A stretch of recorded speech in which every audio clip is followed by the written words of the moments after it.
Very good morning to all of you. I am Rakesh, मेरा नाम राकेश है, मैं जयपुर का रहने वाला हूं। आप सबको मेरा नमस्कार। आज दशहरा का दिन है और दशहरा के दिन में आज हम लोगों ने एक शुरुआत की है। बिजनेस की जब बात करते हैं तो हर लोग एक काफी उनके दिमाग में होता है कि कोई एक दिन ढूंढते हैं कि दिन उनको अच्छा मिलना चाहिए जब वो बिजनेस को स्टार्ट करें। हम लोगों ने एक नया प्लेटफॉर्म शुरू किया है आज से, और उस प्लेटफॉर्म के तहत हम लोग जिस प्लेटफॉर्म के आज बारे में डिस्कशन करेंगे उसके बारे में बताएंगे। उसका दिन बहुत अच्छा है और दशहरा का दिन है। आप सबको ढेर सारी शुभकामनाएं। ठीक है, आज जो हम लोग एक नया प्लेटफॉर्म शुरू कर रहे हैं उसके लिए हमारे पास जो एज ए चीफ गेस्ट हमारे गेस्ट हैं, गेस्ट स्पीकर हैं, उनको हम लोग इनवाइट करेंगे। उनके बारे में कुछ बताऊंगा। उसके पहले मैं आपको बताना चाहता हूं the invincible talk show. The invincible talk show जो है बेसिकली एक ऐसा प्लेटफॉर्म है जहां पे हम लोग लोगों को लेकर के आएंगे जो हमारे कंपनी के जो टॉप लीडर्स हैं, जो भी एक अच्छी खासी टीम को लीड कर रहे हैं और बहुत बड़े लेवल पे काम कर रहे हैं, वैसे लीडर्स को हम लोगों ने एक प्लेटफॉर्म देने का प्लान किया है। और उसी प्लेटफॉर्म के तहत उन लोगों से हम लोग एक जनरल डिस्कशन, जनरल बातें करेंगे। राइट, तो थोड़ा सा मैं आपको अपने बारे में और रिव्यू कर दूं। मैं राकेश कुमार, मैं जयपुर में हूं। पिछले 14 साल से कॉर्पोरेट में काम कर रहा हूं और एज ऑफ नाउ मैं मीडिया इंडस्ट्री के अंदर काम कर रहा हूं और राजस्थान स्टेट के अंदर हूं। और बहुत ही जबरदस्त बिजनेस है और जबरदस्त अपॉर्चुनिटी के बारे में भी हम आप लोगों से बात करेंगे। उससे पहले मैं आपको एक टीम के बारे में थोड़ा सा इंफॉर्मेशन दे दूं। टीम इनविंसिबल जो हमारा एक टीम है जिसके तहत हम लोग लगभग almost all of the state, मतलब कंट्री के सारे स्टेट के अंदर हमारा स्टेट में बिजनेस है और हमारी लीडरशिप हर जगह पे है। और उनको इस प्लेटफॉर्म के तहत हम लोग नेशनल लेवल पे एक्सपोजर देने का प्लान हम लोगों का है। राइट, तो आज हमारे साथ जो हमारे गेस्ट हैं वो महाराष्ट्र से बिलोंग करते हैं और उनके बारे में मैं बताऊंगा। उससे बेटर है कि मैं उनसे उन्हीं के बारे में पूछूंगा, वो आपको ज्यादा तरीके से बता पाएंगे। लेकिन एक चीज मैं बता दूं, जिस बिजनेस में हम लोग आज हैं, जिस प्रोफाइल में वो इस बिजनेस को आज हैंडल कर रहे हैं पिछले 2 साल से, वो हिंदुस्तान के सबसे बड़े ग्रुप के उनकी टीम साइज जो है सबसे बड़ी है और हिंदुस्तान के अंदर बिजनेस को वही लेकर के आए थे। तो he is the first person जो इस बिजनेस अपॉर्चुनिटी को लेकर के हिंदुस्तान के सामने लाकर के पेश कर दिया। और आज उनके अंदर 1 मिलियन प्लस लोग हैं जो बिजनेस को रन कर रहे हैं। 10 लाख से ऊपर की उनकी टीम है। 10 लाख से ऊपर कहने का मतलब एग्जैक्ट फिगर अभी डिस्क्लोज नहीं कर सकता, लेकिन हाँ 10 लाख से ऊपर की उनकी फिगर है। और हिंदुस्तान की अप्रॉक्स 70% डिस्ट्रीब्यूटर जो है वो इनके टीम के अंदर है और हम लोग भी इनके टीम के ही पार्ट हैं। तो मैं सबसे पहले वेलकम करूंगा मिस्टर संजय मेश्राम जी का। संजय मेश्राम के बारे में मैं कुछ बताऊं उससे पहले थोड़ी सी इंफॉर्मेशन मैं आपसे शेयर करता हूं इनके बारे में। ये महाराष्ट्र में है और महाराष्ट्र सेंट्रल गवर्नमेंट के अंदर वो काम कर रहे हैं, कार्यरत हैं अभी। और बिजनेस के नौकरी के साथ साथ, जॉब के साथ साथ उन्होंने इस बिजनेस को बिल्ड किया। और बहुत सारी स्टोरी हमने सुन रखी है। मैं चाहता हूं कि मैं उनसे ही पूछूं तो ज्यादा बेटर होगा। तो संजय मेश्राम जी, आपको शुभकामनाएं और ढेर आपको स्वागत है इस टॉक शो के अंदर। Thank you very much Rakesh ji. तो सर, हम लोग इस सेशन को स्टार्ट करें उससे पहले हमारा एक छोटा सा शुरुआती दौर पे जो मैं चाहता हूं कि आप अपने बारे में बताएं। इस बिजनेस में आप कैसे आए और थोड़ा सा अपने फैमिली बैकग्राउंड के बारे में बताइए। आपने वर्किंग आप जो काम कर रहे हो आज के डेट में, जो जॉब है उसके बारे में बताएं और कैसे इस बिजनेस को स्टार्ट किया, थोड़ा सा फैमिली का बैकग्राउंड, ये सारी चीजें आप बता सकते हैं please. Okay, thank you very much. सबसे पहले तो आज का शुभ दिन है, दशहरे का दिन है, तो सभी को मैं दशहरे की हार्दिक शुभकामनाएं देना चाहता हूं। और आपने जो मुझे प्रश्न पूछा, एकदम सही प्रश्न पूछा है कि भाई मेरा बैकग्राउंड क्या है, फैमिली बैकग्राउंड क्या है और मैंने एटॉमी बिजनेस की शुरुआत कैसे की। तो मेरा फैमिली बैकग्राउंड एकदम नॉर्मल बैकग्राउंड है। मेरे फैमिली में आज तक के कोई भी सर्विस वाला पर्सन नहीं रहा है। केवल मैं ही एकमात्र ऐसा पर्सन हूं कि जो गवर्नमेंट जॉब में फिलहाल हूं। लेकिन मेरा जो इंटेंशन था पहले से, जो मैं पढ़ाई कर रहा था, तो मेरा इंटेंशन केवल बिजनेस करने की तरफ ही था। क्योंकि मैं जब 1999 में जब ग्रेजुएटेड हुआ तो उस समय मैंने एक किताब पढ़ी थी, बिजनेस स्कूल। और वो बिजनेस स्कूल रॉबर्ट कियोसाकी की किताब है। वो पढ़ने के बाद में मुझे ये समझ में आया कि भाई वर्ल्ड में जितने भी जो अमीर लोग होते हैं या आने वाले दिनों में बनने वाले हैं या फ्यूचर में होने वाले हैं, वो क्या करते हैं, तो वो बिजनेस करते हैं। तो बिजनेस के भी बहुत सारे पार्ट होते हैं। तो वो मैंने सारी किताब पढ़ने के बाद में मुझे समझ में आया कि भाई हमको यदि अमीर बनना है तो हम नौकरी करने से अमीर बनने वाले नहीं है। नौकरी करके केवल हम एक अपना जीवन यापन कर सकते हैं, हमारी जो जरूरतें है उसको पूरा कर सकते हैं, लेकिन हमारे जो सपने हैं उनको पूरा नहीं कर सकते। ये मुझे 1999 में ही समझ में आ गया।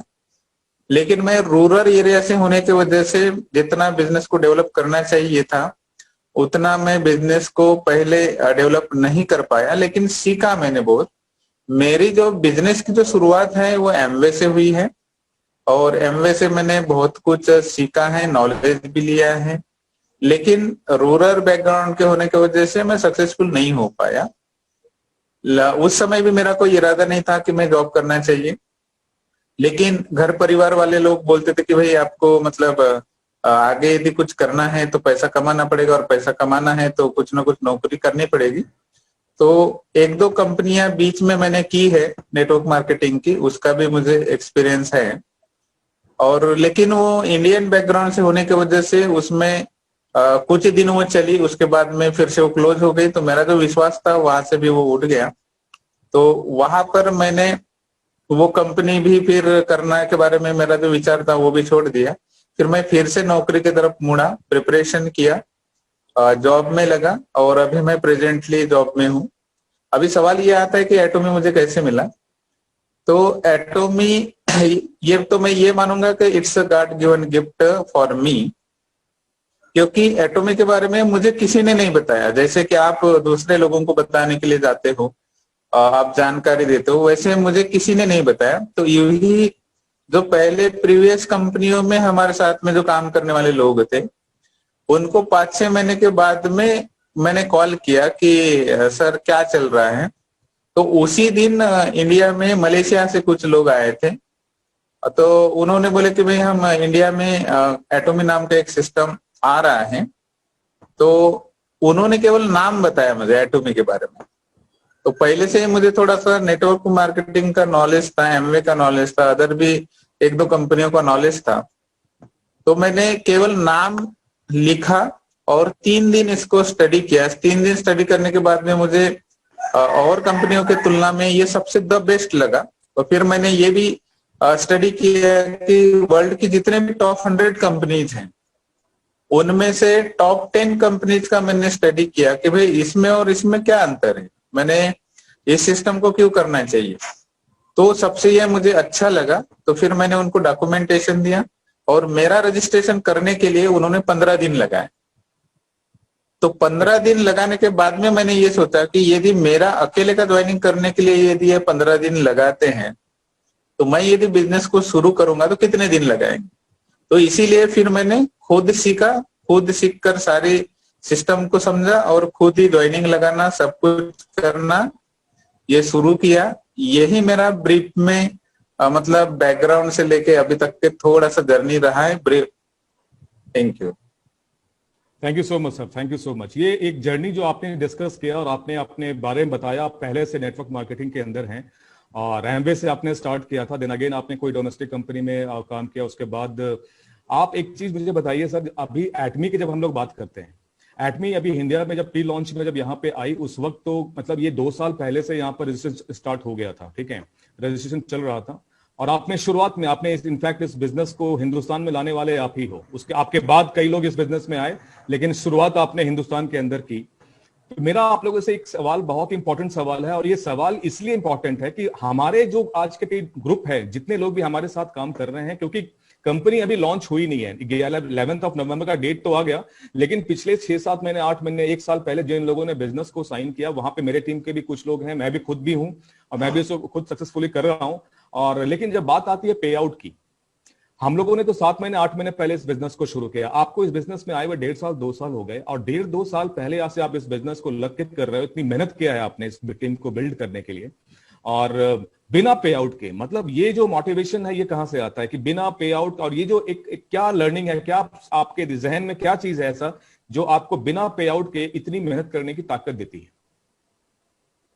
ओके सबसे पहले तो हर कोई व्यक्ति जो है, इंसान, चाहे वर्ल्ड का कोई भी पर्सन हो, हर इंसान अपने लाइफ में सक्सेसफुल होना चाहता है। ऐसा कोई इंसान नहीं मिलेगा कि वो असफल होना चाहता है। मैंने 3 साल मुझे कंप्लीट हो चुके हैं अगस्त महीने में, और अभी 4था साल मुझे चालू है एटोमी बिजनेस में। अभी तक के तो मुझे इनकम नहीं आया है। 11 नवंबर को एटोमी इंडिया में लॉन्च होने वाली है, ऑफिशियली डिक्लेरेशन हुआ है।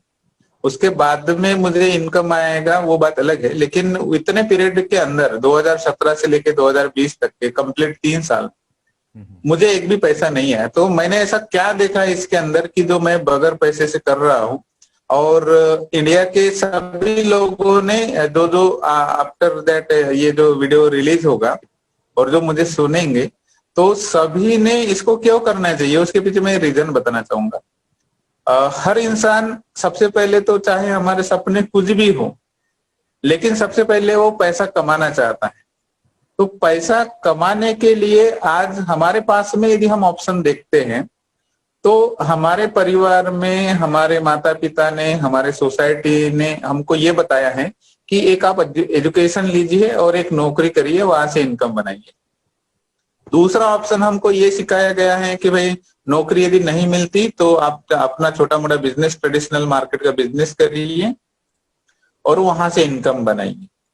तो ये दोनों तरफ मैंने देखा कि यदि मैं एटोमी में यदि कंटिन्यू 3 साल या 4 साल यदि काम करता हूं तो मैं कितना पैसा बना सकता हूं, और ट्रेडिशनल वे में यदि मैं काम करता हूं, जैसे बिजनेस में काम करता हूं ट्रेडिशनल, या जॉब बैकग्राउंड में मैं काम करता हूं और उसमें भी मैं 3 साल देता हूं, तो मैं कितना इनकम बना सकता हूँ। ये मैंने मेरा कैलकुलेशन लगाया। तो मैंने ये सोचा कि मान लीजिए कि मेरा महीने का इनकम फॉर एग्जांपल 1 लाख रुपए है, तो मैं 12 महीने काम करूंगा तो 12 लाख होंगे, और 3 साल काम करूंगा तो 12 गुना 3 करेंगे तो 36 लाख रुपीज मैं बना पाऊंगा।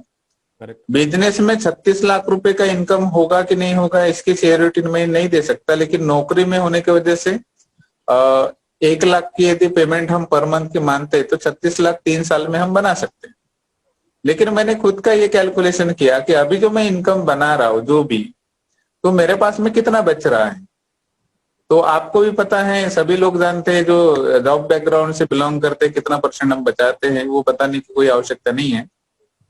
तो मैंने देखा कि वो बहुत कम बचता है। तो मैंने ये सोचा कि मैं जॉब के साथ में या बिजनेस के साथ में इस बिजनेस को यदि मैं करता हूं तो 3 साल करूंगा तो भी मेरे 3 साल निकलने वाले हैं, और नहीं करूंगा तो भी मेरे 3 साल निकलने वाले हैं। तो जब बगैर किए यदि 3 साल निकालते हैं हम, तो कहीं पर भी हम पहुंचने वाले नहीं थे, ये मुझे समझ में आया। लेकिन 3 साल में काम करके इसके साथ निकाल लेता हूं, तो मुझे लास्ट का लेवल इसमें दिखाई दिया इंपीरियल मास्टर, जो कि आप सभी लोग जानते हो जितने भी लोग एटोमी में रजिस्टर्ड हुए हैं। और एटोमी में जो रजिस्टर्ड हुए हैं सभी का गोल आने वाले दिनों में इंपीरियल मास्टर ही है। तो मैंने ये देखा कि वहां पर केवल कैश रिवार्ड ही 6 करोड़ का है, कैश रिवार्ड 6 करोड़। तो मैंने ये सोचा कि मुझे 3 साल भी लग जाते हैं, 4 साल भी लग जाते हैं, 5 साल भी लग जाते हैं, 6 साल भी लग जाते हैं, और 6 साल के बाद भी मैं यदि इंपीरियल मास्टर बनता हूं और आज मुझे 1 रुपया भी मुझे नहीं मिलता, लेकिन 6 साल के बाद में भी एटोमी शुरू होती है, और एटोमी शुरू होने के बाद में यदि मैं उस लास्ट लेवल पर अचीवमेंट जाता हूँ और 6 करोड़ मिलते हैं, इसका मतलब ये है कि मैं जिस दिन से इस एटोमी बिजनेस में काम कर रहा हूं, तो मुझे महीने का जो इनकम है, साल का जो इनकम है, ये साल का 1 करोड़ आ रहा है। तो 6 महीने के 6 करोड़ क्या रिवार्ड, बाकी के इनकम की मैंने कैलकुलेशन ही नहीं किया, वो तो सब कुछ मिलने वाला है, अवार्ड रिवार्ड जो भी है सब मिलने वाला है।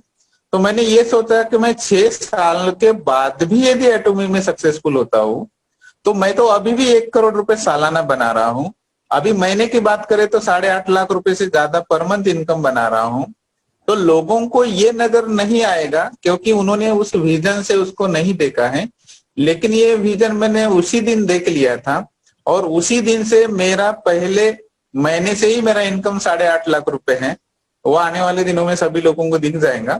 तो मैं बगैर पैसे से इसमें काम करने की वजह ये है मेरा विजन, कि मैंने ये विजन देखा, और मुझे पता है कि ये जो विजन मैंने जो देखा है आने वाले दिनों में 1-1.5 साल के अंदर में ये 100% पूरा होगा, क्योंकि आप सभी लोगों का मुझे कोऑपरेट है, और मैं सभी लोगों को यही सिद्धांत में सिखा रहा हूं, और ये सिद्धांत की वजह से काफी लोग इसमें आगे बढ़ने वाले हैं। तो मैं फ्री ऑफ कॉस्ट में इनकम ना मिलते हुए करने के पीछे और एक दूसरा मेरा लॉजिक ये था कि हम कोई प्रोफेशनल यदि डिग्री लेना चाहते हैं पैसा कमाने के लिए, तो उसमें लगभग 4 से 5 साल लगते हैं। जैसे कि एमबीबीएस की डिग्री बोलो, चार्टर्ड अकाउंटेंट की डिग्री बोलो, या किसी भी बैकग्राउंड की डिग्री लेना है तो 4 से 5 साल लगते हैं। तो जब 4 से 5 साल हम उसमें खर्च कर सकते हैं, घर से पैसा लगा सकते हैं, और उसमें हमको करोड़ों रुपए कमाने की कोई मतलब गारंटी नहीं होती, फिर भी हम वहां इन्वेस्टमेंट करते हैं। बिजनेस में तो करोड़ों रुपए का इन्वेस्टमेंट करना पड़ता है, फिर भी हम इतना कमाएंगे कि नहीं कमाएंगे इसकी कोई गारंटी नहीं होती है, फिर भी लोग उसमें काम करते हैं। तो मैंने सोचा कि मैं तो जॉब के साथ साथ ये कर रहा हूँ, तो मैं क्यों नहीं कर सकता। तो यही विजन था मेरा एटॉमी में बगैर पैसे से काम करने का। तो मैं चाहता हूं कि अभी मैंने तो बगैर पैसे से काम किया है, लेकिन आपको बगैर पैसे से काम करने की कोई आवश्यकता नहीं, क्योंकि 11 नवंबर 2020 से एटॉमी इंडिया में लॉन्च हो रही है, और साथ साथ में आप पैसा भी बना सकते हो। और मेरा जैसा आपको डिफिकल्टी भी फेस नहीं करनी पड़ेगी, चैलेंजेस भी फेस नहीं करने पड़ेंगे, और आप तुरंत ही पैसा बना पाएंगे। तो यही मेरा विजन था बगैर पैसे से काम करने के पीछे। Right sir. और मैं अपने व्यूअर से ये देखना आपको बताना चाहूंगा कि सर का जो विजन देखिए कितना स्ट्रांग है। पिछले 4 साल से बगैर पे आउट के सिंगल रुपीज नहीं, इनके पास कोई पैसा नहीं आया है कंपनी की तरफ से, कोई पे आउट नहीं, और टीम को खड़ी करते गए। और इस बिलीफ के साथ इन्होंने बिजनेस को खड़ा किया कि एक नोशनल वैल्यू है, मतलब अभी हाथ में पैसा नहीं है, लेकिन इनको पता है कि पैसा किस तरीके से आएगा मेरे पास। उनको इन्होंने 4 साल में डिवाइड करने के बाद भी इनकी लाखों की इनकम इनको दिख रही है। ये विजुअलाइज करना आप लोगों के लिए भी बहुत जरूरी है, क्योंकि इनिशियल लेवल पे आप कंपनी के लॉन्च होते ही कोई ज्वाइन करता है, वो सोचेगा कि ज्वाइन करते ही मुझे पे आउट मिलना शुरू हो जाए, वो पॉसिबल नहीं होता है। मेहनत आपको करना पड़ेगा। और ये जो अभी संजय मेश्राम सर ने जो आपको स्टेटमेंट दिया, ये आपके बहुत काम आएगा, क्योंकि आपको ये बिलीफ, ये सारा काम जो होता है पूरा फेथ और बिलीफ से ही होता है। अगर आपको बिलीफ है कि इससे पे आउट मिल सकता है तो आप काम करोगे, अगर आपका बिलीफ नहीं है तो आप कुछ भी कर लो, आपको पे आउट आने वाले टाइम में भी नहीं मिल पाएगा। तो सारा खेल बिलीफ सिस्टम का है। राइट। तो आगे का क्वेश्चन सर, मैं आपसे ये क्वेश्चन पूछ, जैसा भी हम लोगों ने सुना अभी संजय मेश्राम जी ने अपने बारे में अभी सारी चीजें बताई, कैसे इन्होंने बिजनेस को बिल्ड किया और क्या इनके पीछे जो स्ट्रेंथ था, क्या बिलीफ सिस्टम था, उसके बारे में भी हम लोगों ने आपसे बात किया। राइट। आगे जो है कि जब एटमी को अभी भी कई लोग नहीं जानते हैं, कई लोग उनके जहन उनको एटमी के बारे में बिल्कुल पता नहीं है। और संजय मेश्राम जी ने जब इस बिजनेस को लेकर के हिंदुस्तान में आए तो हिंदुस्तान के लोगों के लिए बिल्कुल नई चीज थी, कंपनी नहीं थी, और सारे जो कंपनी की प्रोफाइल जो भी इन लोगों ने बात किया होगा उस शुरुआत लेवल पे, वो बिल्कुल नया था। तो शुरुआती में मैं पूछना चाहता हूं सर, जब आपने इस बिजनेस को हिंदुस्तान में जब आप लेकर के आए और लोगों से जब आपने बात करना शुरू किया, क्योंकि ये कंपनी बिल्कुल नई थी और शायद आपने इसको आप लेकर के आए थे हिंदुस्तान के अंदर, तो उस वक्त कैसा रिस्पॉन्स मिला और क्या क्या चैलेंजेस आपको आए लोगों को बताने में? ओके। किसी भी बिजनेस की जब अपन शुरुआत करते हैं तो शुरुआत के जो दौर होता है बहुत ही डिफिकल्ट होता है। जब मैंने इसकी शुरुआत की थी 2017 में, तो इसको सुनने के लिए तो लोग मतलब तैयार ही नहीं थे, लेकिन जो मेरे नजदीक के जो क्लोज फ्रेंड थे, उनको जिनका मेरे ऊपर विश्वास था, उन लोगों के साथ में इस बिजनेस को मैंने शुरुआत की है। कि जैसे मैंने बोल दिया उनको कि भाई साउथ कोरिया से एक कंपनी आई है और इंडिया में शुरू होने वाली है, इसका रजिस्ट्रेशन फ्री ऑफ कॉस्ट में है, आप रजिस्ट्रेशन करिए, आपको मैं पूरा डिटेल्स में प्लान समझा के बताऊंगा। तो ऐसे 2 4 5 लोग जो थे, जो मेरे विश्वास के ऊपर उन्होंने प्लान ना देखते हुए मेरे साथ में ज्वाइनिंग किया है। फिर ज्वाइनिंग करने के बाद में जब मैं इसको बढ़ाने के बारे में सोच रहा था, तो मैंने एक डिसीजन लिया कि भाई हमको वीकली मीटिंग लेनी चाहिए। तो लोकल में मैं वीकली मीटिंग स्टार्ट किया, लेकिन उस वीकली मीटिंग में जो संडे के दिन होती थी, तो जो ऑर्गेनाइजर रखते थे मीटिंग और मैं, ये 2 या 3 लोग ही रहते थे। तो ऐसा जो सिलसिला है कि भाई मीटिंग तो ऑर्गेनाइज करते थे, लोगों को इनवाइट करते थे, लेकिन लोग आते नहीं थे। कभी 2 लोग 6। सर आपका म्यूट हो गया, एक बार अनम्यूट कीजिए। संजय मेश्राम जी आप म्यूट हो गए हैं। आने के लिए मुझे वीडियो कैसे बनाते हैं यूट्यूब पर ये भी पता नहीं था। तो मेरे एक भांजे हैं, वो एक दिन हमारे घर में आए, तो उनको मैंने बोला कि भाई एटॉमी के रिगार्डिंग मुझे वीडियो बनाना है। तो उन्होंने मुझे एक वीडियो बना के दिया। उन्होंने बोले कि भाई आप बोलो, मैं आपका शूटिंग करता हूँ। तो वो एटॉमी बिजनेस क्यों करे, ये पहला वीडियो इंडिया में मैंने डाला। और वो पहला वीडियो डालने के बाद में फिर लोगों के कॉल आने मुझे शुरू हुए कि भाई ये क्या बिजनेस है, कैसे है। तो वहां से फिर मेरे नए नए स्टेट में शुरुआत हुई। और फिर नए स्टेट में शुरुआत होने के बाद में कुछ लीडर्स लोग मेरे साथ में कनेक्ट हुए। और वो लीडर्स लोग कनेक्ट होने के बाद में स्टेप बाय स्टेप फिर उन्होंने मीटिंग ऑर्गेनाइज करना चालू कर दिए, सेमिनार ऑर्गेनाइज करना चालू कर दी। तो उन सेमिनार्स को मैं कंडक्ट करने के लिए फिर अदर स्टेट में जाना शुरू किया। और वो अदर स्टेट जाने के साथ साथ फिर टीम बढ़ना शुरू हुई। और आज पूरे भारत देश के हर कोने में अपना बिजनेस जो है डेवलप हो चुका है। और पिछले 3 सालों में मैंने काफी स्टेट्स घूमे हैं, काफी स्टेट्स में मीटिंगें ली है। वो उसी का कारण है। और ऐसे करते करते करते करते 3 साल के अंदर अभी लाखों लोगों की टीम लेफ्ट राइट में तैयार हो चुकी है। तो एक्चुअल में जो मेरा बिजनेस का जो डेवलपमेंट हुआ है वो अदर स्टेट से ही हुआ है। क्योंकि लोकल में अभी भी उतने लोगों के अंदर जो नॉलेज होना चाहिए एटॉमी के प्रति, वो उतना समझ नहीं पा रहे हैं। क्योंकि जो नजदीक के लोग होते हैं उनको ऐसा लगता है ये तो हमने देखा हुआ इंसान है, हमको तो पता ही है, इन्होंने इतने सारे बिजनेस किए हैं, यही और भी एक ऐसा एक बिजनेस होगा। तो ऐसे लोगों की टेंडेंसीज होती है, आपके एरिया में भी होंगी वैसी टेंडेंसी। लेकिन मुझे पता है कि जब आदमी जब सक्सेसफुल हो जाता है तो वही लोग आपके तरफ डाइवर्ट होना शुरू हो जाते हैं। तो शुरुआती जो मेरा जर्नी था एटॉमी में काम करने का, तो वो नहीं के बराबर का था। लेकिन मेरे पास में विजन था, इंडिया की पॉपुलेशन मेरे सामने में थी कि भाई आप नहीं करेंगे, एक डिस्ट्रिक्ट के लोग तो कोई फर्क नहीं गिरता, एक गांव के लोग नहीं करेंगे तो कोई फर्क नहीं गिरता, एक स्टेट के लोग भी नहीं करेंगे तो भी कोई फर्क नहीं गिरता।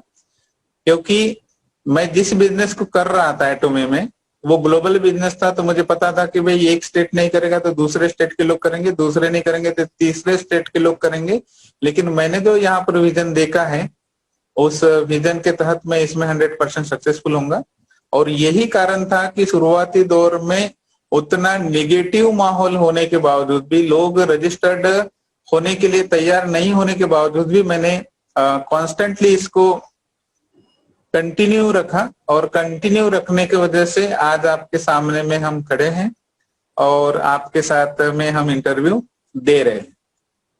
राइट सर, ये काफी इंस्पिरेशनल है। कोई एक मतलब ये तो अपने आप में जो आपने चीजें बताई हैं, इतना स्ट्रांग बिलीफ होने के बाद ही आदमी इस लेवल पे काम कर पाता है। जब आप इस बिजनेस को लेकर के हिंदुस्तान में आए तो आपको कभी ऐसा लगा कि कभी आपने ऐसा सोचा था कि इतने लोग मेरे साथ जुड़ जाएंगे और लाखों की टीम हमारी हो जाएगी? ये एक मेरा बेसिक क्वेश्चन है। मतलब मेरे जहन में कई बार होता है, कई बार ये मैं सोचता रहता हूँ कि कोई भी आदमी जब बिजनेस को ज्वाइन करता है तो वो वही सोच के चलता है कि ठीक है 100, 50, 200, 500, 1000 तक ठीक है, 2000 ठीक है।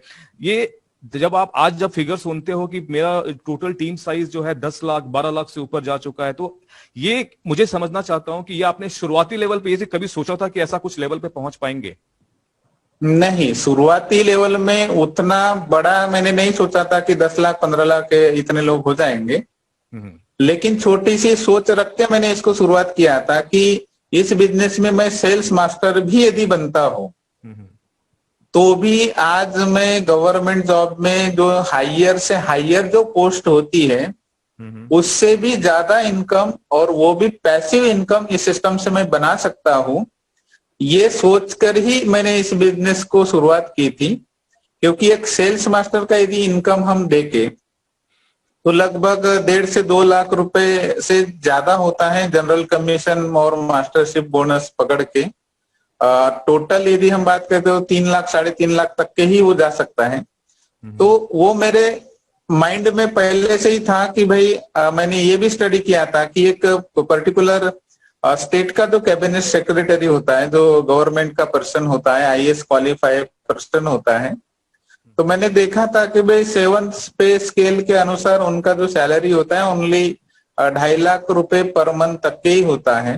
करेक्ट। और वहां पर वो एक ही व्यक्ति होता है, पूरे स्टेट में एक व्यक्ति। एक डिपार्टमेंट का एक व्यक्ति।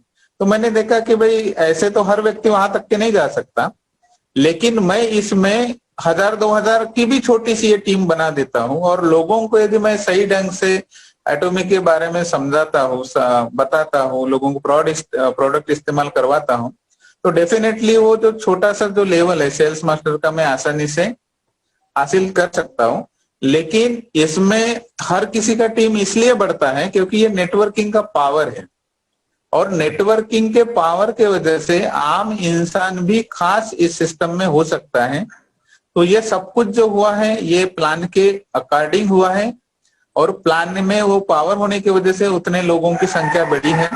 इतने लोग मेरे नीचे में आएंगे ये मैंने सपने में भी नहीं सोचा था। मेरा 1000-2000 का ही सपना था कि भाई इतने भी लोग हो जाते हैं और मैं सेल्स मास्टर भी बन जाता हूँ तो भी मेरे लिए सफिशिएंट है। बट ये सिस्टम का पावर है कि आज लाखों लोगों की टीम बन चुकी है, और आने वाले 1-2 साल के अंदर में वो करोड़ों को भी क्रॉस करने वाली है। ये ओनली फॉर नेटवर्किंग के पावर की वजह से ही संभव हुआ है।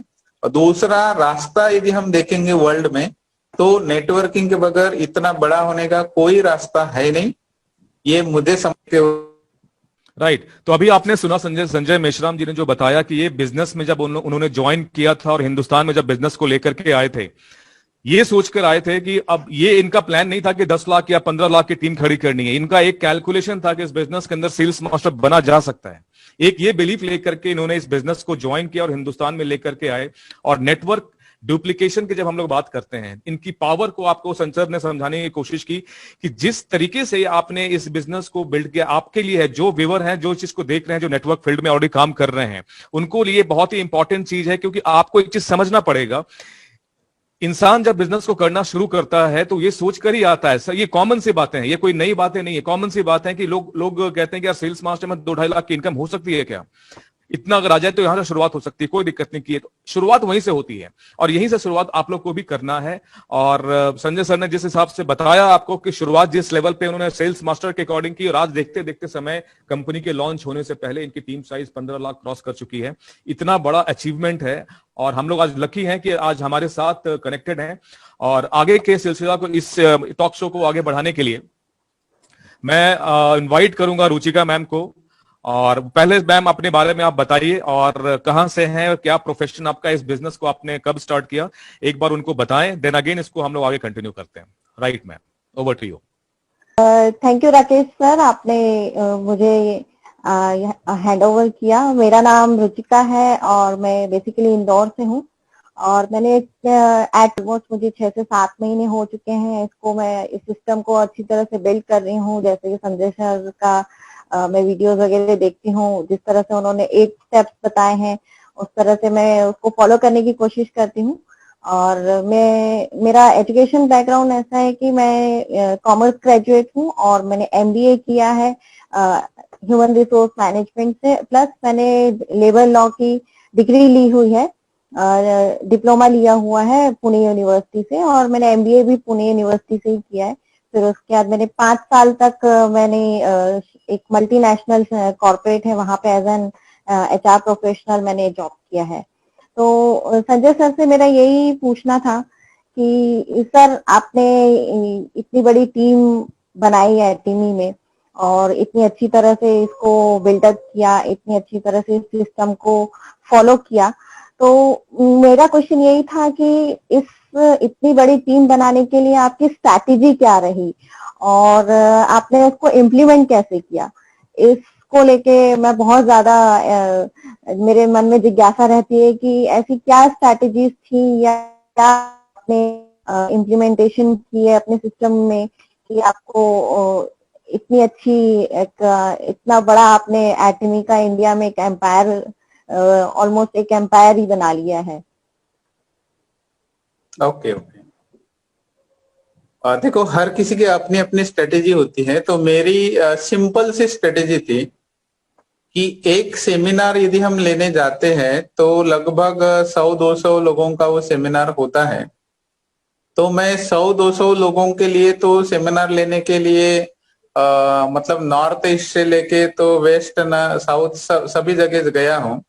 तो उसके पीछे मेरा एक ही लॉजिक था कि मैं यदि 100-200 लोगों को यदि प्लान प्रेजेंटेशन करता हूं और उन 100-200 लोगों में से केवल 5-10 लोग भी मेरी बात को यदि समझ लेते हैं और मेरे विचारों से यदि सहमत हो जाते हैं, तो मैं महाराष्ट्र से चलकर आसाम, बिहार, गुजरात, जो भी स्टेट्स हैं अभी तक के पूरा जो ऑल ओवर इंडिया घुमा हूं, तो वो मेरे जैसे 10 लोग उस स्टेट में तैयार हो जाएंगे। और जब मेरे जैसे 10 लोग जब तैयार हो जाएंगे और मेरे जैसे सोचना लग जाएंगे, तो 10 के 100 होने में और 100 के 1000 होने में और 100,000 के 10,000, 10,000 के 1,00,000 होने में समय नहीं लगेगा।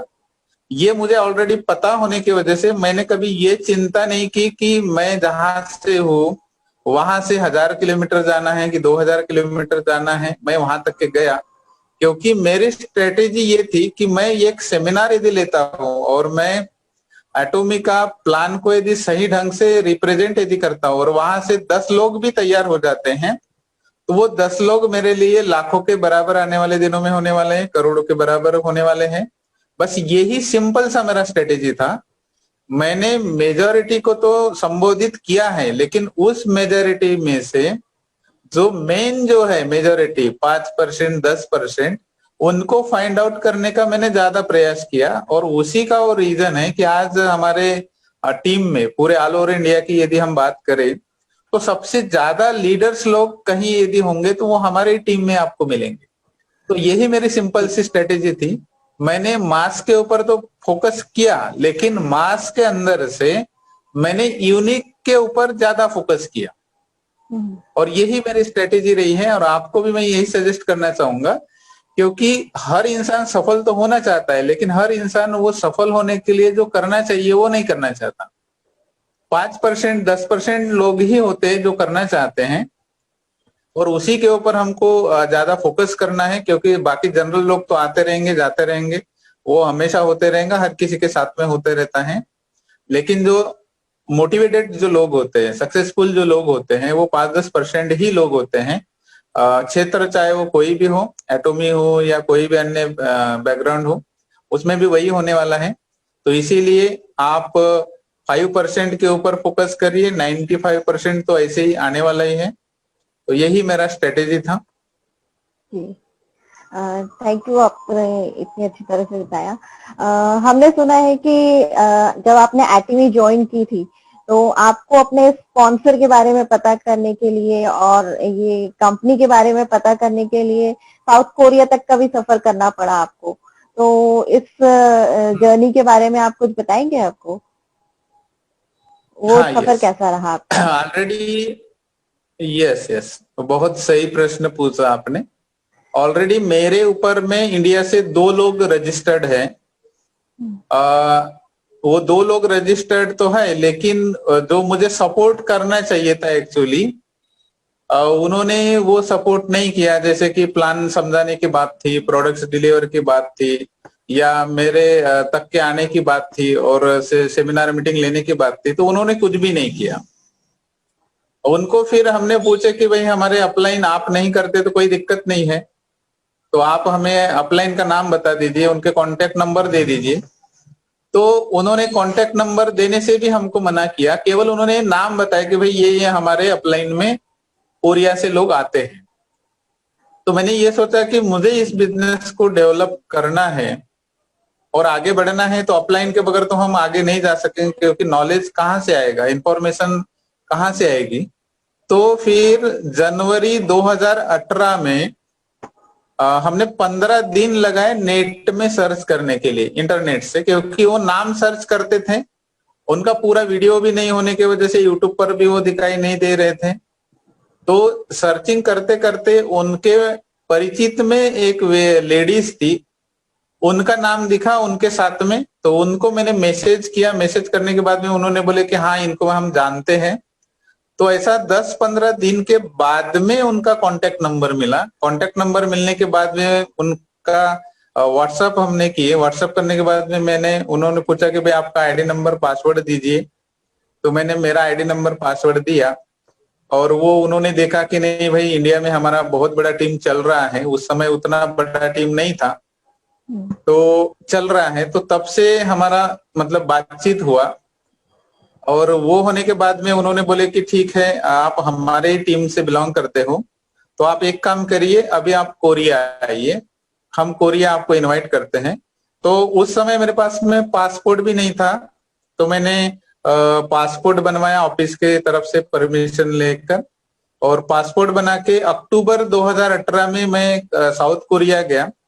आने जाने का जो खर्चा है, हमारे जो अपलाइन है, मिस्टर सांक्यू पार्क सर, लीम madam, mister Hong and imperial master सुंग इल किम, तो इन सभी लोगों ने मतलब मुझे इनवाइट किया, मैं गया वहां पर।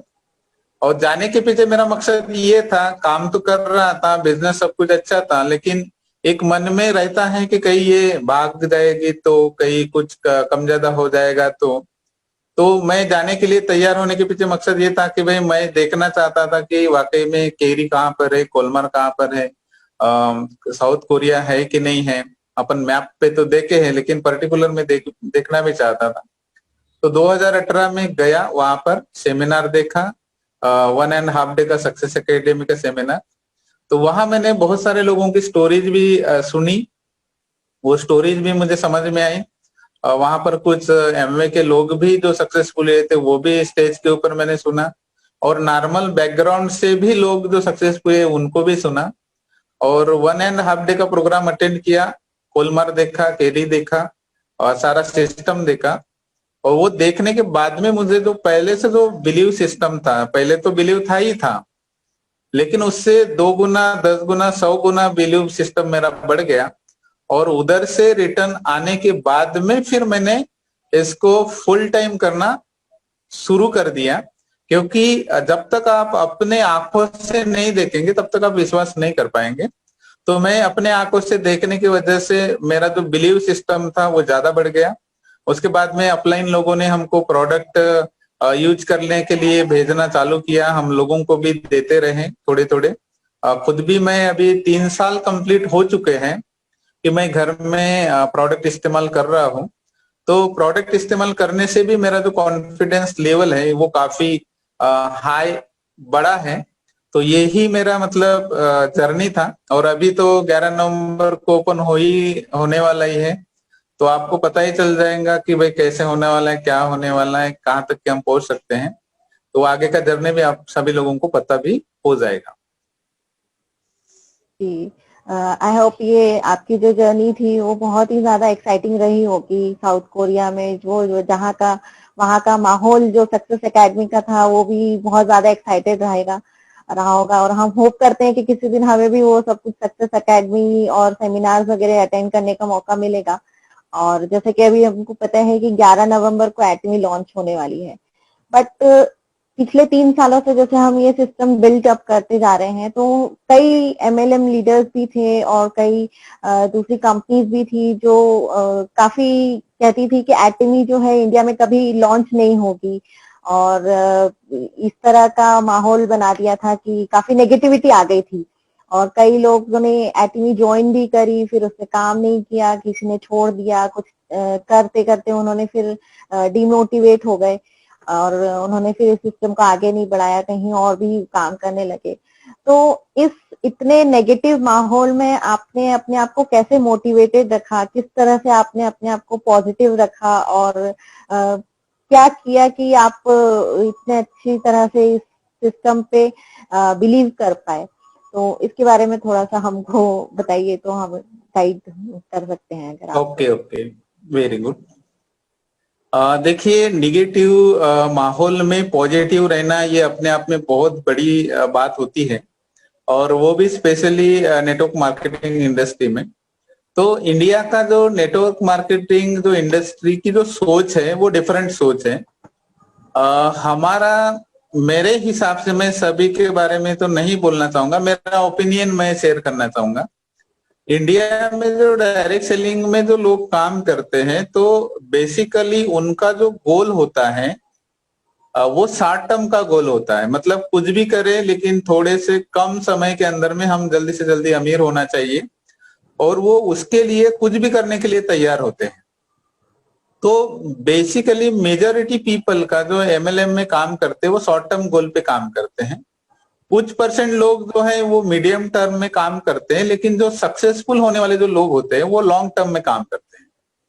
तो जो शॉर्ट टर्म वाले काम करने वाले जो लोग हैं वो निगेटिविटी फैलाने में माहिर होते हैं, क्योंकि वो आज इधर है, कल उधर जाएंगे, परसों किसी और कंपनी में जाएंगे। लेकिन जो ऐसे जो लोग होते हैं वो सक्सेसफुल कहीं पर भी नहीं होते।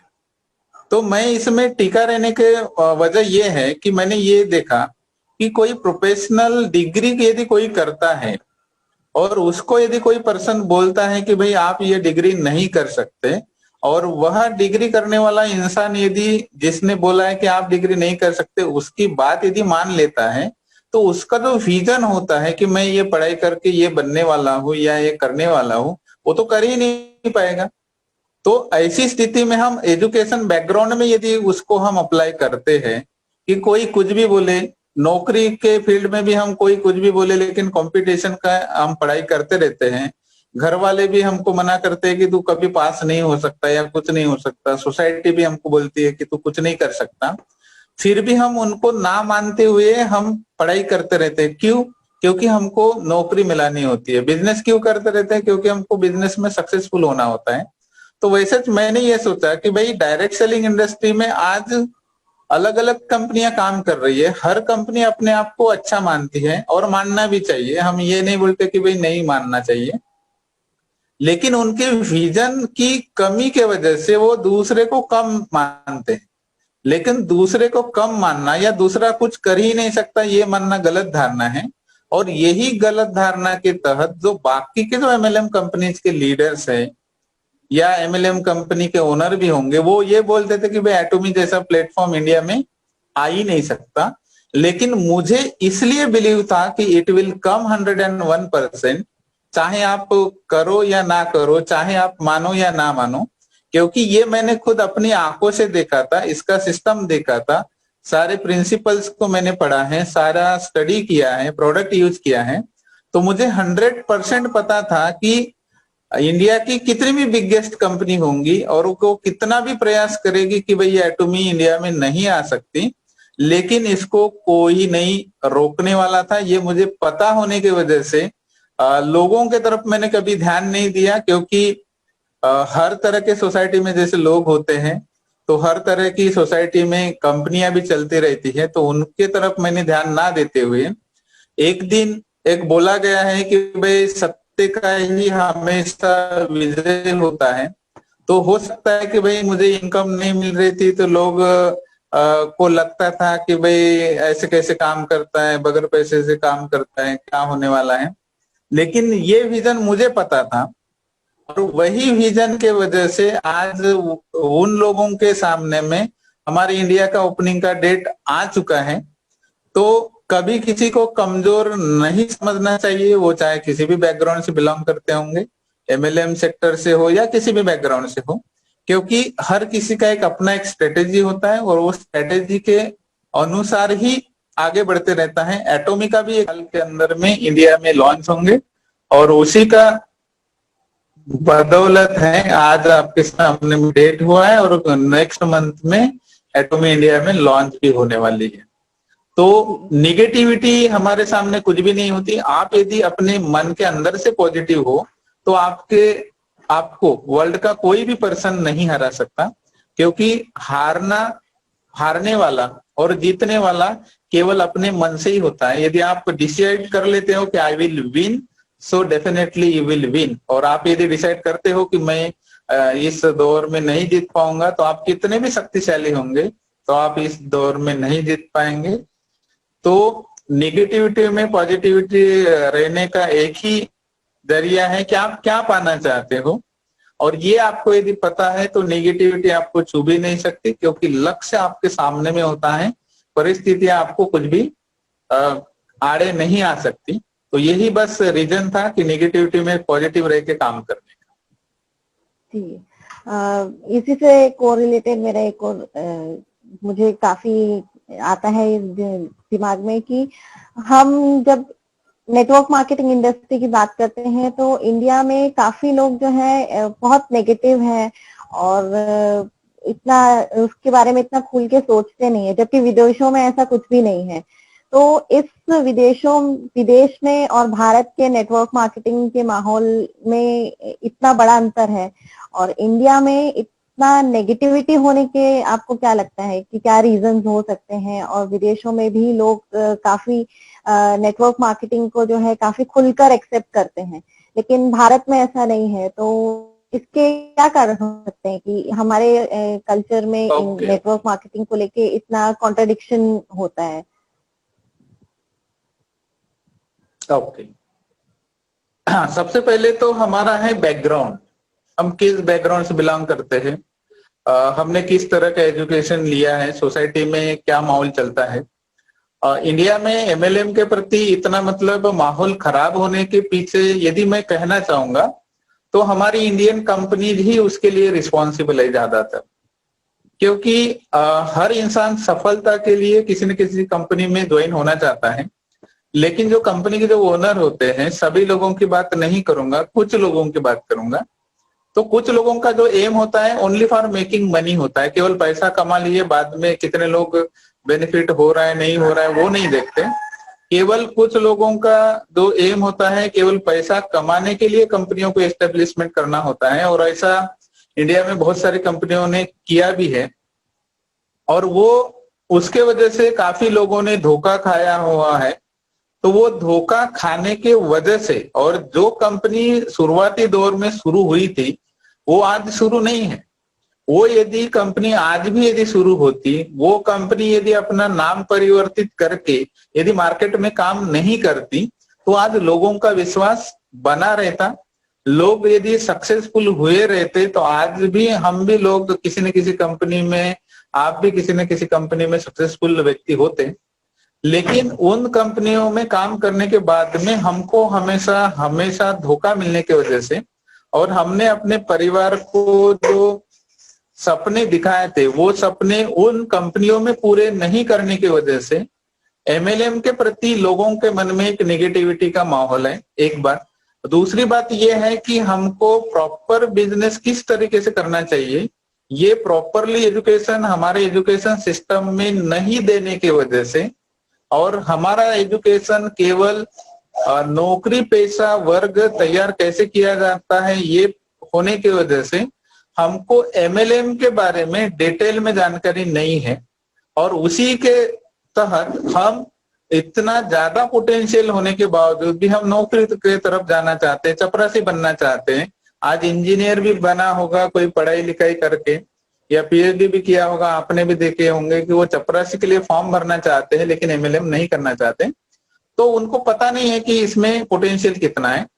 लेकिन अदर कंट्री की यदि बात करें तो यूएसए जैसे कंट्री में, जिसको हम देश दुनिया का बहुत ही पैसे वाला देश मानते हैं, तो उस कंट्री में 60 से 70% लोग एमएलएम बिजनेस करते हैं। क्यों करते हैं? क्योंकि वहां पर उनको पता है कि एमएलएम बिजनेस करने से ही हम अपने सपने पूरे कर सकते हैं, एक पैसिव इनकम जनरेट कर सकते हैं, देश विदेश की सैर कर सकते हैं, लोगों की हम हेल्प कर सकते हैं, लोगों को हम डोनेट कर सकते हैं, या हमारे मन में जो भी सपना है उस सपने को हम इस सिस्टम के माध्यम से पूरा कर सकते हैं। तो ये लोगों को वहां पर पता है, क्योंकि अदर कंट्रीज में 100 सालों से ज्यादा का पीरियड हो चुका है, और इंडिया में 20 साल से ज्यादा का पीरियड हो चुका है। लेकिन इंडिया में इतना माहौल इसलिए क्रिएट नहीं हो पा रहा है क्योंकि जिस भी कंपनी में जो भी इंडियंस लोग काम करने गए थे, 5 साल काम किए, 6 साल काम किए, वो कंपनी बंद हो गई। उसके वजह से लोगों का जो विश्वास है वो खत्म हो गया है, और जो हम सफल होने की जो बात कर रहे थे तो केवल 1% 2% ही लोग सफल हुए हैं, लेकिन जो 98% जो लोग हैं वो अभी भी काम ही कर रहे हैं जहां के वहां है। तो इसीलिए इंडियन के बारे में ये जो सोच है ये एटॉमी चेंज करने वाली है, क्योंकि एटॉमी में 99% लोग सफल होने वाले हैं और 1% लोग असफल होने वाले हैं। वो 1% लोग असफल इसलिए होंगे क्योंकि वो काम ही नहीं करना चाहेंगे, वही असफल होंगे, लेकिन जो काम करेंगे वो 99% सफल होने वाले हैं। तो इसीलिए जो इंडिया का जो सिनेरियो है ये एटॉमी 101% चेंज करने वाली है। और ये चेंज होने के बाद जब लोग सक्सेसफुल होंगे, majority of people will succeed in एटॉमी business, तो लोगों का जो नजरिया है एटॉमी के प्रति वो ऑलरेडी चेंज होने वाला है। और गवर्नमेंट भी कहती है कि भाई 2025 तक के हमारा जो टर्नओवर है 64,000 करोड़ का होने वाला है। तो उससे ज्यादा का टर्नओवर बढ़ाने में एटॉमी बहुत महत्वपूर्ण भूमिका बजाने वाला है। और इसके वजह से जो निगेटिविटी का जो माहौल इंडिया में क्रिएट हुआ है, तो ये निगेटिविटी का माहौल एटॉमी के वजह से पूरा पॉजिटिव वे में कन्वर्ट होने वाला है। और इसकी शुरुआत ऑलरेडी हम सभी लोगों ने कर दी है। और इनकम मिलने के बाद में तो आप भी देखेंगे और भी कंपनी वाले देखेंगे, उनको भी पता चल जाएगा कि एटॉमी बिजनेस क्या है और एमएलएम बिजनेस ही क्यों करना चाहिए। तो ये सभी लोगों को पता हो जाएगा। बस इतना ही कहना चाहूंगा मैं। जी, इससे ये तो खैर बहुत ही अच्छा है कि एटमी इस माहौल को काफी हद तक इसको कम करने में सफल होगा। हम भी यही चाहते हैं, क्योंकि नेटवर्क मार्केटिंग ऐसी एक इंडस्ट्री है जहाँ पे बहुत पोटेंशियल है। और इसी तरह से जैसे एज अ वुमन एंटरप्रेन्योर मैं एटमी में जुड़ी हुई हूँ, एटमी में मैं काम कर रही हूँ। तो अराउंड द वर्ल्ड 60% ऑफ जो वुमेन्स हैं वो एटमी में वुमेन्स ही हैं, वुमन एंटरप्रेन्योर ही हैं। तो इसके बारे में आपको क्या लगता है कि एटमी में एज अ वुमन एंटरप्रेन्योर जो लेडीज हैं जो अपना बिजनेस खुद स्टार्ट करना चाहती हैं, उनका क्या फ्यूचर है? और वहाँ पे जो वुमन एंटरप्रेन्योर जो है जो अपना एटमी में बिजनेस करना चाहती हैं, तो वो किस तरह से सफल हो सकती हैं और उनका क्या फ्यूचर रहेगा एटमी में? बिकॉज एटमी में ऑलमोस्ट 60% जो लेडीज हैं उन्होंने ज्वाइन किया हुआ है। तो इसके बारे में आपका क्या कहना रहेगा कि किस हद तक वुमन एंटरप्रेन्योर की भूमिका रहेगी एटमी बिजनेस में? एटॉमी एक फैमिली बिजनेस होने की वजह से और ज्यादातर लेडीज लोग इसमें काम करती है। ये आपने जो बोला है ये सही बात है। ज्यादा लेडीज लोग काम करने के पीछे वजह ये है कि मेजॉरिटी ऑफ जो प्रोडक्ट्स जो है वो लेडीज लोगों से रिगार्डिंग होने की वजह से, और लेडीज जो वर्ग जो होता है वो ज्यादा टॉकेटिव होता है, मतलब बोलने वाला वर्ग होता है।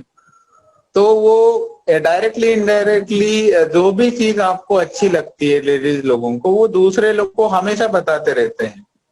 वो चाहे अच्छी चीज हो चाहे बुरी चीज हो, कोई भी चीज हो, वो बताते रहते हैं और वो हमेशा बोलते रहते हैं। ये एक उनकी विशेषताएं है। तो उसके वजह से ज्यादा लेडीज लोग इसमें इन्वॉल्व होते जा रहे हैं, क्योंकि एक लेडीज को कोई प्रोडक्ट्स पसंद आ गया तो वो 10-20 लेडीज लोगों को बता देती है। लेकिन उसी इसमें जेंट्स की यदि बात करें तो जेंट्स लोग बताने में थोड़ा सा हिचकिचाते हैं। बताएंगे जरूर लेकिन अब जल्दी नहीं बताते, थोड़ा समय लेते हैं। और लेडीज लोगों को कोई चीज अच्छी लग गई तो वो बहुत जल्दी तेजी से उसको स्प्रेड अप कर लेते हैं। तो उसी का रीजन ये है कि लेडीज लोग इसमें ज्यादा सक्सेसफुल हो रही है। दूसरा रीजन ये है कि जेंट्स लोगों को ऐसा लगता है कि भाई हमारी मोनोपोली है, हम पैसा बनाते हैं, हम ही पैसा बनाना चाहिए। तो ये एक ईगोनेस जेंट्स के पीछे में होता है। तो ईगोनेस होने की वजह से जेंट्स लोगों को बहुत धीरे से समझ में आता है कि भाई हम जितना पैसा बना रहे हैं हमसे ज्यादा पैसा हमारे जो परिवार के जो लोग हैं, जो लेडीज वर्ग है, वो भी इस बिजनेस के माध्यम से बना सकते हैं।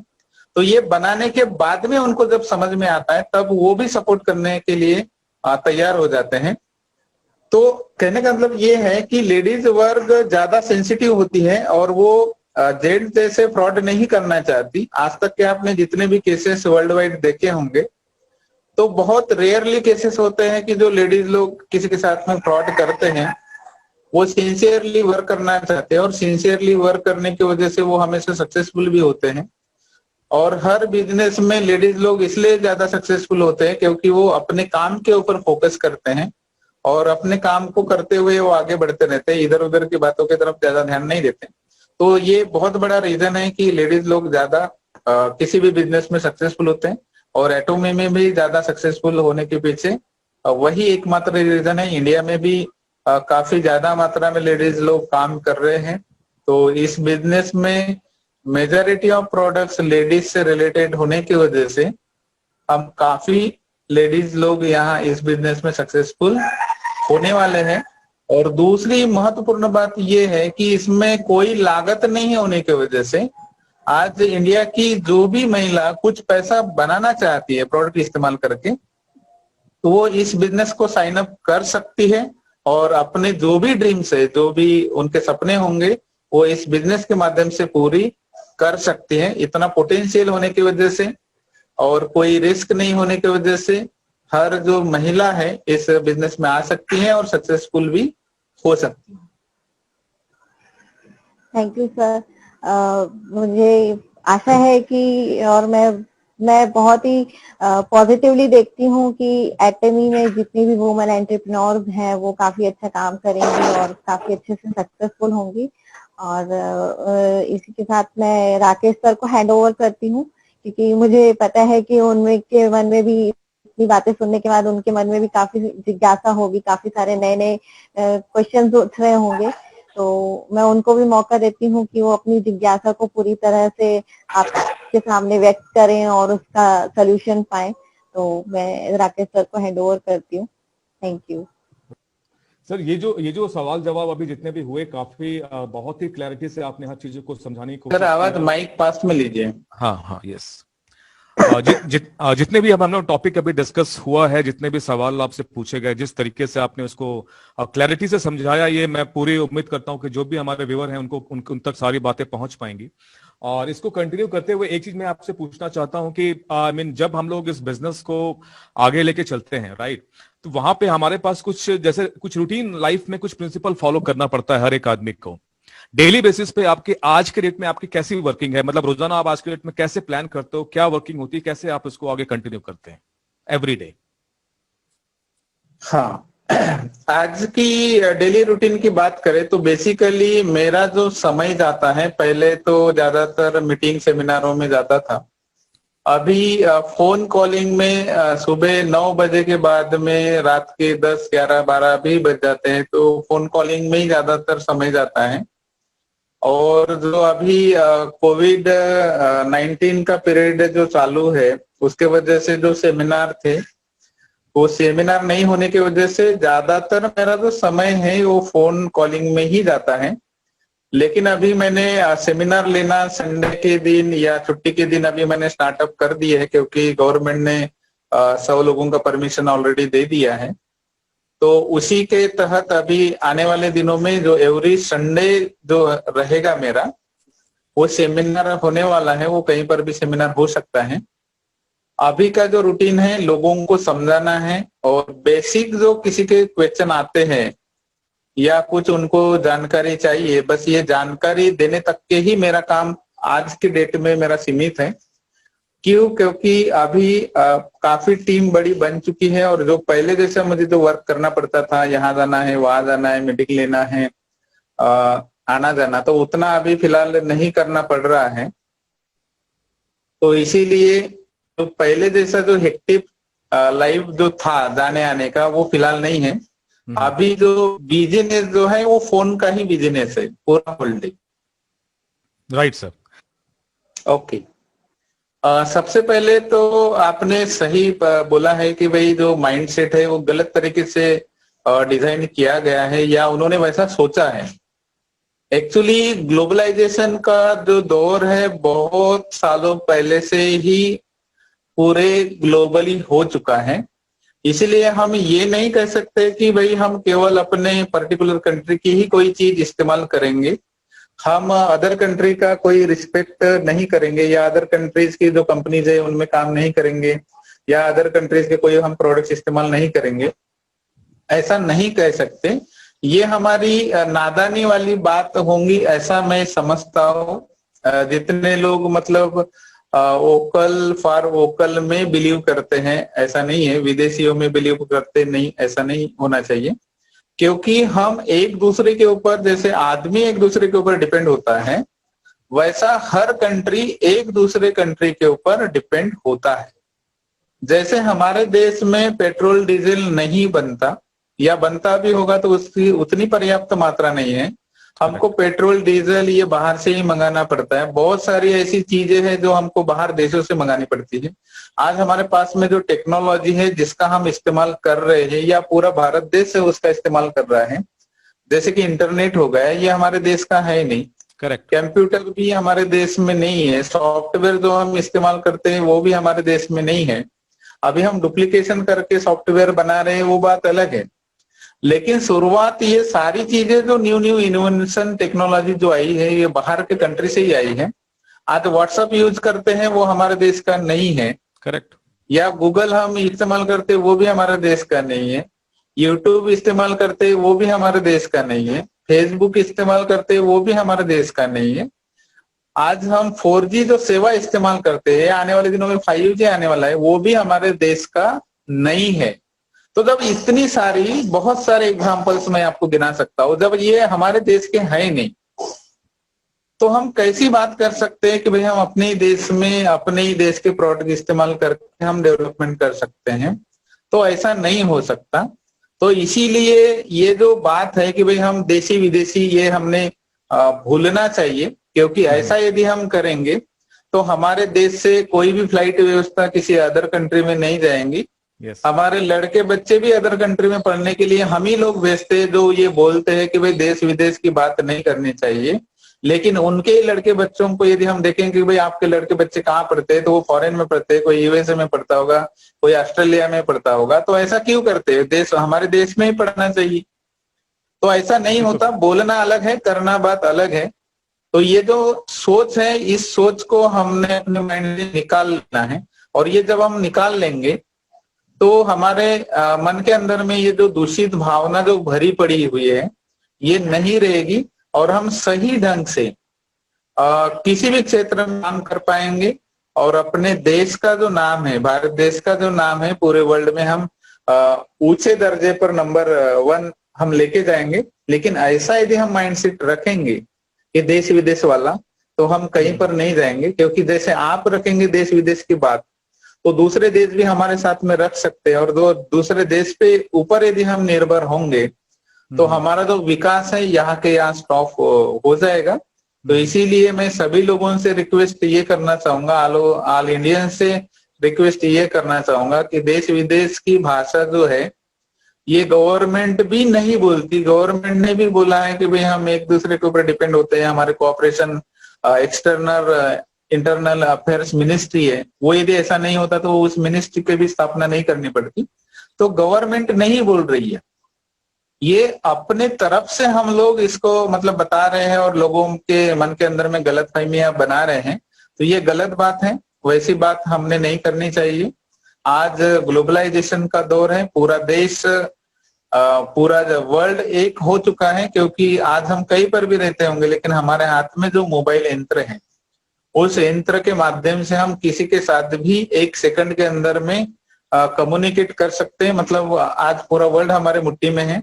तो ऐसा यदि हम सोचते हैं तो हम आपके पर्टिकुलर रिलेटिव यदि किसी अदर कंट्री में होंगे तो आप तो उनसे बात ही नहीं कर पाएंगे, आप अदर कंट्री में जा ही नहीं पाएंगे। तो ऐसा कहना मेरे हिसाब से सही नहीं है। Right sir, right sir. और ये बिल्कुल आपने बिल्कुल सही पॉइंट आपने बताया। जो जैसे फेसबुक है, आप ट्विटर है, या फिर व्हाट्सएप हम लोग यूज करते हैं, इसमें से हिंदुस्तान का ये कोई भी प्लेटफॉर्म नहीं है और सारे बिहार के प्लेटफॉर्म है। पूरा देश इसमें कनेक्टेड है आज के डेट में। तो जो वोकल लोकल को लेकर के थोड़ा सा अगर नेगेटिविटी मार्केट में फैला रहे हैं, उनके लिए बिल्कुल सही जवाब आपने दिया है। So thank you so much sir. और ये बहुत जरूरी भी है। इनफैक्ट लोगों तक ये आपके द्वारा पहुंचे तो ज्यादा इफेक्टिव होता है। हम लोगों ने अपने लेवल पे बताने की कोशिश करते हैं, फिर भी मुझे लगा कि नहीं, आपसे सवाल करना चाहिए, क्योंकि आप जिस लेवल पे हैं और जिस लेवल पे आप जो अंडरस्टैंडिंग आपकी है, जो क्लैरिटी आपने दिया इस चीज को लेकर के, ये बहुत इंपॉर्टेंट है। अगला क्वेश्चन सर मेरा ये रहेगा, इसमें एक सवाल सबके जहन में उठता है और कई लोग इस चीज को लेकर के पूछते हैं कि हिंदुस्तान के अंदर जब कोई हम लोग भी in fact network marketing direct selling का इंडस्ट्री जब आया तो लोग क्वालिटी के बारे में बात करना शुरू किए। उससे पहले कोई क्वालिटी के बारे में बात नहीं करता था और केवल बातें होती थी प्राइस को लेकर के। जो प्राइस पे प्रोडक्ट लोग मिलता है, थोड़ा सा अगर कॉस्ट ऊपर चला गया तो लोग प्राइस पे ही कंपैरिजन होती थी, क्वालिटी पे कोई बात नहीं करता था। आज जब डायरेक्ट सेलिंग इंडस्ट्री हिंदुस्तान के अंदर हम लोग पिछले 24 साल से यहां पर रन कर रहे हैं, 24 साल के अंदर एक चीज जो है वो हमेशा हमारे लिए एक टफ कंपटीशन रहता है, एक फाइट रहता है लोगों को समझा पाना, और वो होता है प्राइस। डायरेक्ट सेलिंग इंडस्ट्री के अंदर जो भी प्रोडक्ट्स हैं वो क्वालिटी होते हैं और क्वालिटी को लेकर के जब प्राइस को लेकर जब बात उठती है तो लोगों को कन्विंस करने में बहुत मुश्किलें आती हैं। लोगों को दिमाग में यही आता है कि बहुत महंगा प्रोडक्ट है, वो क्वालिटी पे नहीं जाते हैं, वो सीधा प्राइस पे आकर के उनकी गाड़ी रुक जाती है। तो इस पे आप कुछ अगर सजेस्ट करना चाहें हमारे व्यूअर को तो बड़ा अच्छा रहेगा सर। Okay, right sir. हाँ, ये तो जब से डायरेक्ट सेलिंग इंडस्ट्रीज इंडिया में आई है तब से ये प्रश्न लोगों के मन में आता है, लेकिन मैं क्लियरली इसका जवाब देना चाहूंगा। 2 एग्जांपल बताएंगे हम। ए नाम की एक कंपनी है और बी नाम की एक कंपनी है। तो ये नाम की कंपनी में मान लीजिए कि कोई पेस्ट है समझो, वो 10 रुपए में मिल रहा है, और बी नाम की जो कंपनी है उसमें कोई पेस्ट है मान लीजिए कि 200 रुपए में मिल रहा है। तो हम ये सोच में लग जाते हैं कि भाई वहां तो 10 रुपए में मिलता है, यहाँ तो 200 रुपए में मिलता है। तो हम ये नहीं सोच पाते कि वो 10 रुपए के अंदर में क्या है और 200 रुपए के अंदर में क्या है, ये हमको पता ही नहीं चलता। तो हमको यदि वास्तविकता में रेट के बारे में, क्वालिटी के बारे में यदि पता करना है तो मैं ये कहना चाहूंगा कि सबसे पहले एक बार उस प्रोडक्ट्स को हमने इस्तेमाल करना चाहिए, क्योंकि जब तक आप किसी चीज को इस्तेमाल नहीं करेंगे तब तक वो क्वालिटी क्या है ये आपको पता नहीं चलेगी। करेक्ट। और जब तक वो क्वालिटी पता नहीं चलेगी तब तक वो 10 रुपए वाली चीज सही है या 200 रुपए वाली चीज सही है ये आपको समझ में नहीं आएगी। हाँ, आवाज आ रही है? Right right. अच्छा, एक सर हम लोग जैसा देख रहे हैं, जैसे नेटवर्क मार्केटिंग को जितना मैं समझ पाया हूं और पिछले 15-16 साल से मैं इस इंडस्ट्री को देखा हूं, काम तो ज्यादा मैंने नहीं किया लेकिन देखा जरूर हूं, ठीक है। तो ये एक चीज मैंने देखा है कि समय के साथ साथ चीजें बदली हैं और आज जब एटमी की बात हम लोग करते हैं तो ये टेक्नोलॉजी बेस्ड कंपनी है, इनके पास काफी हाई रेटेड टेक्नोलॉजी इनको लेकर के ये काम कर रहे हैं, राइट। तो टेक्नोलॉजी जो है कितना बड़ा इंपैक्ट पड़ेगा आने वाले बिजनेस के अंदर। अभी जैसे कई सारी कंपनियां जिसके पास जो नॉर्मल पुराने तरीके से जो काम होता है उसी तरीके से करते आ रहे हैं, लेकिन जब एडमी की एंट्री हुई है हिंदुस्तान के अंदर तो एक चीज लोगों ने समझा कि कंपनी बहुत ही एडवांस है और हाई टेक्नोलॉजी के साथ ये वर्किंग कर रही है। इस टेक्नोलॉजी का हिंदुस्तान के ऊपर क्या इंपैक्ट आपको दिखता है? राइट। टेक्नोलॉजी का जो इम्पैक्ट होता है वो हमेशा शुरुआती दौर में दिखाई नहीं देता। जैसे कि शुरुआती दौर में जब इंडिया में इंटरनेट आया था 90 के दशक में, तो बहुत कम लोगों को पता था कि भाई इंटरनेट का भी बहुत बड़ा इस्तेमाल आने वाले दिनों में हो सकता है। जब फर्स्ट टाइम इंडिया में मोबाइल लॉन्च हुआ तो उस समय हमको उसका उतना इम्पोर्टेंस नहीं लगा जितना कि आज के डेट में हमको लग रहा है।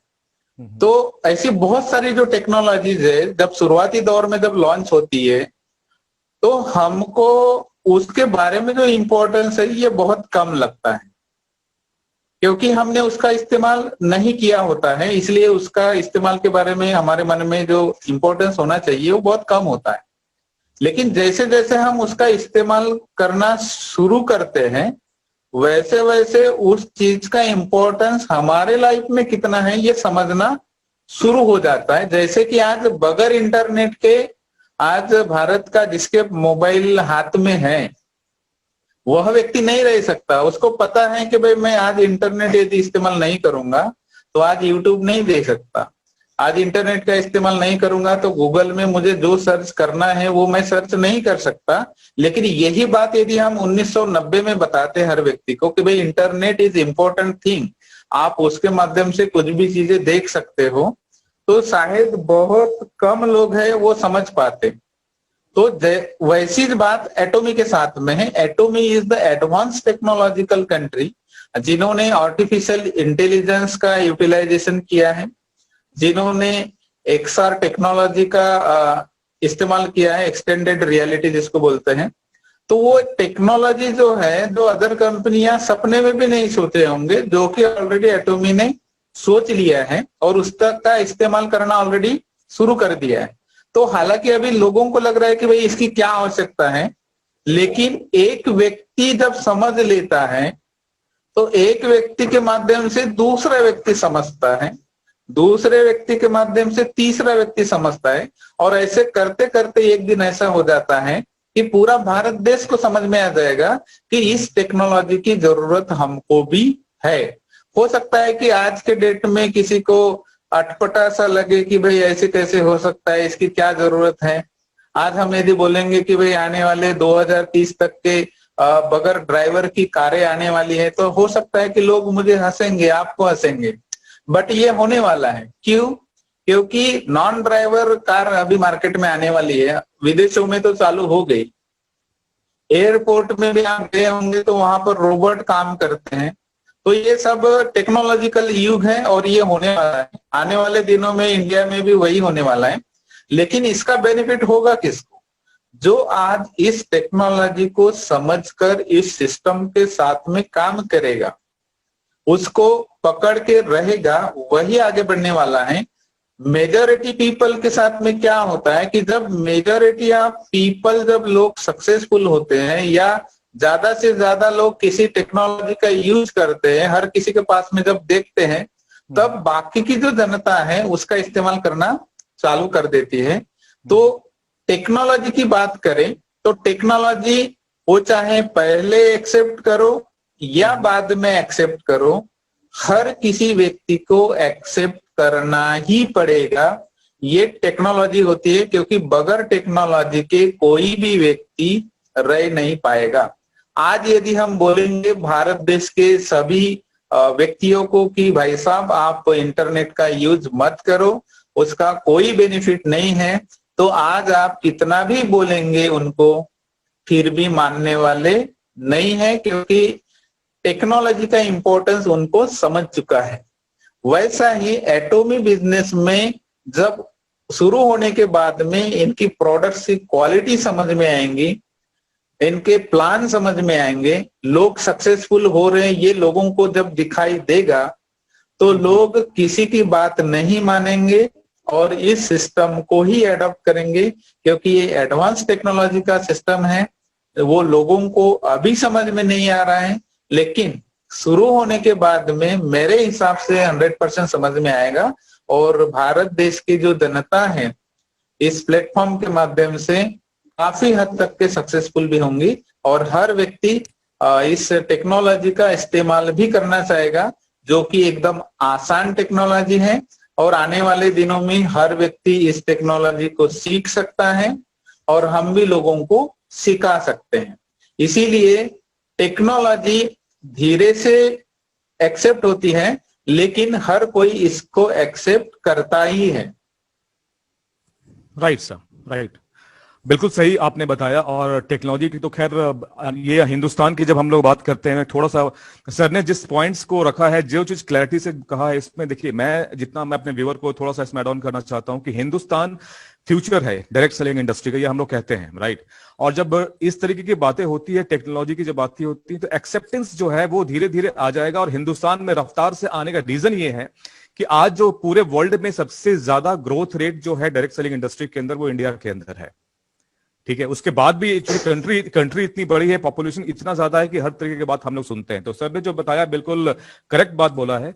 और आगे बढ़ते हुए सर, हमारे एक व्यूअर हैं पुणे से, बेसिकली गोवा में अभी रह रहे हैं, संतोष शेखर, मिस्टर संतोष शेखर। उनका एक सवाल था जो अब मैं आपके सामने रखना चाहता हूं। जैसे कि सस्ते प्रोडक्ट और महंगे प्रोडक्ट की जब बात करते हैं तो ये हमेशा चलता है और बार बार चलता है। सस्ते महंगे का जो डिस्कशन है वो एवरी टाइम होता रहता है, चाहे मीटिंग किसी भी लेवल का हो, राइट। अभी बीच में हमारे एमडी सर जो हैं बिस्तर इम्तियाज अली, उनका एक वीडियो आया था और वीडियो में उन्होंने कहा था कि हम लोग आने वाले टाइम में सस्ते प्रोडक्ट जो कहते हैं, जो उनका डेफिनेशन था कि हम लोग कम रेट के प्रोडक्ट को भी बाजार में लेकर के आएंगे, आपको क्या लगता है कि ये पॉसिबल हो पाएगा एटमी के अंदर? एटमी कुछ ऐसी वर्किंग काम करने के प्लान में है क्या? हाँ, ये 100% पॉसिबल होगा। रही बात कि भाई हमारे प्रोडक्ट महंगे हैं कि सस्ते हैं और क्वालिटी बेस्ड कैसे है क्या है, तो हमको यदि किसी प्रोडक्ट के साथ में यदि कंपेयर करना होगा तो हमको उस प्रोडक्ट्स के पर्टिकुलर प्रोडक्ट्स के अंदर में क्या इंग्रेडिएंट है और कितनी मात्रा में है, ये पहला हमको देखना पड़ेगा। हम पेस्ट तो बोलते हैं, पेस्ट तो हर प्रकार के पेस्ट है ब्रश करने के लिए, लेकिन पेस्ट की क्वालिटियां अलग अलग है, लेकिन सभी को हम पेस्ट ही बोलते हैं। जैसे कि मार्केट में अलग अलग प्रकार के डॉक्टर होते हैं, लेकिन हम सभी को डॉक्टर ही बोलते हैं। लेकिन उनमें कुछ स्पेशलाइज्ड डॉक्टर होते हैं जो हाईली क्वालिफाइड डॉक्टर होते हैं और कुछ लोग लोकल डॉक्टर होते हैं, लेकिन सभी को डॉक्टर ही कहते हैं। तो उसी प्रकार पेस्ट भी हमारे पास में है या जो अन्य प्रोडक्ट जो भी हमारे पास में है, उनको भी वही बोला जाता है जो कि मार्केट में बोला जाता है। लेकिन सवाल ये आता है कि भाई उसके रेट और हमारे रेट की यदि हम कंपेयर करें तो रेट में फर्क दिखता है। उसका रीजन क्या है कि जो प्रोडक्ट मार्केट से हम लोग जो ले रहे हैं वो सस्ते में मिलता जरूर है, लेकिन जिस चीज को बोल के वो प्रोडक्ट बेचा जाता है, आज तक के वो प्रॉब्लम्स हमारा खत्म हुआ ही नहीं है। मतलब वो चीज के लिए ले रहे हैं कि भाई ये प्रॉब्लम है, इसका हम इस्तेमाल करेंगे तो वो सॉल्व हो जाएगा, लेकिन वो होता नहीं है।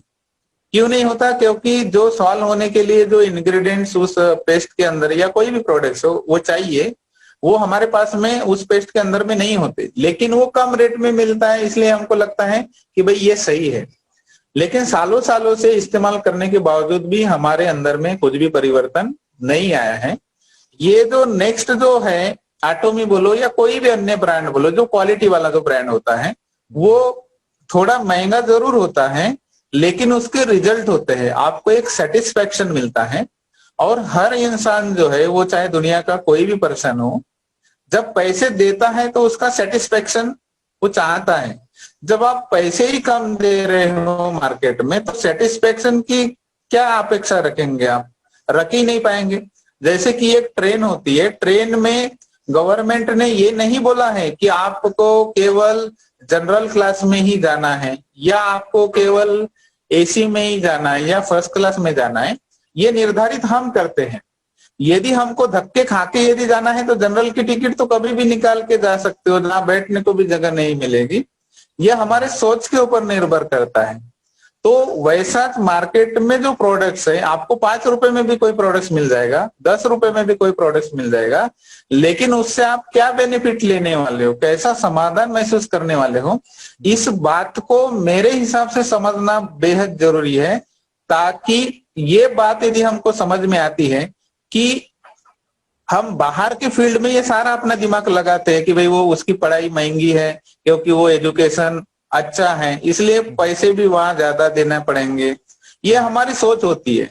तो वो सोच को हमको डायरेक्ट सेलिंग इंडस्ट्री में भी लगाना है कि यहाँ यदि हमको 5-10 रुपए या 100 रुपए ज्यादा देने पड़ रहे हैं, इसका मतलब हमको ऐसी क्वालिटी भी यहाँ पर मिल रही है।